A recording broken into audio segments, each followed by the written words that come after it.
Aringra Diaby. Donc l'objet de cette motion est de dire non à la suppression de l'AME. Après concertation, les groupes Avansem, Corinne Front, M. Diong et Mme Giacomette s'y associent. Je voudrais tout d'abord commencer par préciser ce qu'est l'aide médicale de l'État. C'est un dispositif permettant aux étrangers en situation irrégulière de bénéficier d'un accès aux soins.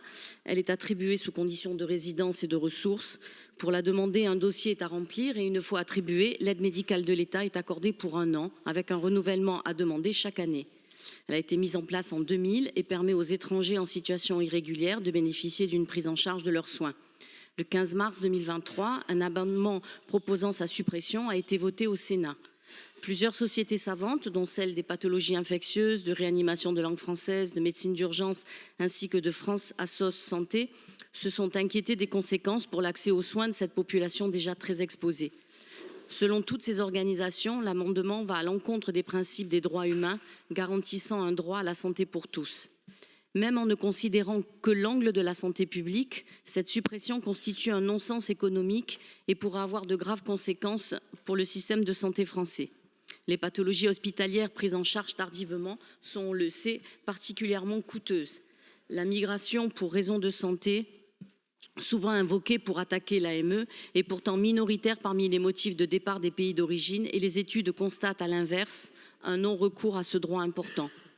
Par ailleurs, les organisations signataires rappellent que le coût des soins couverts par l'AME ne représente que 0,4% des dépenses de l'assurance maladie en France et que plusieurs économistes de la santé n'ont pas constaté de surconsommation de soins inutiles par les bénéficiaires. À présent, je voudrais juste vous lire quelques extraits du serment d'Hippocrate que j'ai prêté il y a plus de 40 ans maintenant. J'utiliserai le régime pour l'utilité des malades, suivant mon pouvoir et mon jugement, mais si ce n'est pas pour leur perte ou pour une injustice à leur égard, je jure d'y faire obstacle. Dans toutes les maisons où je dois entrer, je pénétrerai pour l'utilité des malades, me tenant à l'écart de toute injustice volontaire, de tout acte corrupteur en général. Je vous passe sur les relations amoureuses avec les femmes ou les hommes libres ou esclaves. Tout ce que je verrai ou entendrai au cours du traitement ou même en dehors du traitement concernant la vie des gens, si cela ne doit jamais être répété au dehors, je le tairai considérant que de telles choses sont secrètes. Eh bien donc, si j'exécute ce serment et ne l'enfreins pas, qu'il me soit donné de jouir de ma vie et de mon art, honoré de tous les hommes pour l'éternité. En revanche, si je le viole et que je me parjure, que ce soit le contraire.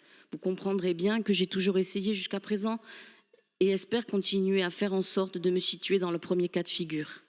Alors même si les députés de l'Assemblée nationale ont rejeté à une très grande majorité il y a 2 jours en commission des lois un article introduit par les sénateurs qui transformait l'AME en AMU, c'est-à-dire en aide médicale d'urgence, et que cela laisse augurer la pérennisation de ce dispositif, notre groupe a souhaité maintenir cette motion dont je vous fais grâce des considérants. Ainsi, l'Assemblée de Corse s'inquiète de la possible suppression de l'AME et des risques que cette décision impliquerait en termes de santé publique et de respect des droits de l'homme si elle venait à être adoptée définitivement par le Parlement.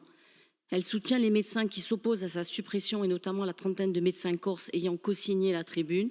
Et je pense que depuis, la liste s'est allongée. Et elle se positionne en faveur du maintien de l'aide médicale d'État. Aringra Diaby.